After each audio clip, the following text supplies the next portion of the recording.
Halo pemirsa, pada tanggal 29 April 2026, pukul 4.25 WIB, harga emas Antam berada di angka Rp2.784.000 per gram. Dengan perubahan turun 1,07% atau selisih Rp30.000 dibandingkan dengan harga kemarin yang berada di angka Rp2.814.000 per gram. Perubahan ini menunjukkan bahwa harga emas Antam cenderung mengalami penurunan dalam beberapa hari terakhir.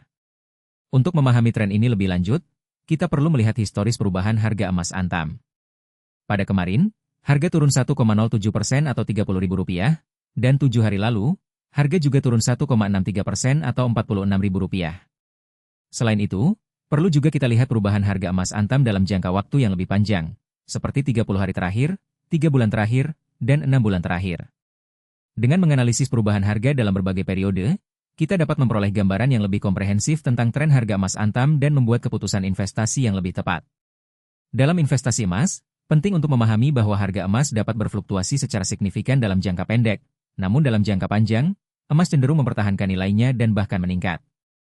Oleh karena itu, investasi emas dapat menjadi pilihan yang tepat untuk mereka yang ingin diversifikasi portofolio investasi mereka dan memiliki horizon waktu yang panjang. Tips lain dalam investasi emas adalah membeli emas dalam jumlah kecil secara teratur, sehingga kita dapat memanfaatkan rata-rata biaya dolar dan mengurangi risiko kerugian akibat fluktuasi harga. Selain itu, penting juga untuk memantau perkembangan harga emas dan berita-berita terkait, sehingga kita dapat membuat keputusan investasi yang lebih tepat.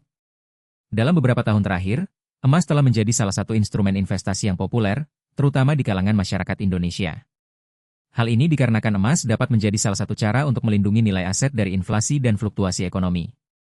Namun, perlu diingat bahwa investasi emas juga memiliki risiko, sehingga kita perlu memahami secara baik tentang cara kerja investasi emas dan bagaimana mengelola risiko tersebut. Untuk pemirsa yang ingin memulai investasi emas, ada beberapa hal yang perlu dipertimbangkan, seperti memilih jenis emas yang tepat, memahami biaya dan pajak yang terkait, dan menentukan tujuan investasi. Dengan memahami secara baik tentang investasi emas dan membuat keputusan yang tepat, kita dapat memanfaatkan potensi emas sebagai instrumen investasi yang menguntungkan. Terakhir, kami mengajak pemirsa untuk subscribe channel Info Logam Mulia dan like video ini jika Anda merasa informasi yang kami berikan bermanfaat. Dengan demikian, Anda dapat mendapatkan update terkini tentang harga emas dan informasi lainnya tentang investasi emas. Kami berharap dapat terus membantu Anda dalam membuat keputusan investasi yang tepat dan memperoleh manfaat dari investasi emas. Terima kasih telah menyimak video ini dan kami berharap dapat bertemu lagi dengan Anda di video berikutnya.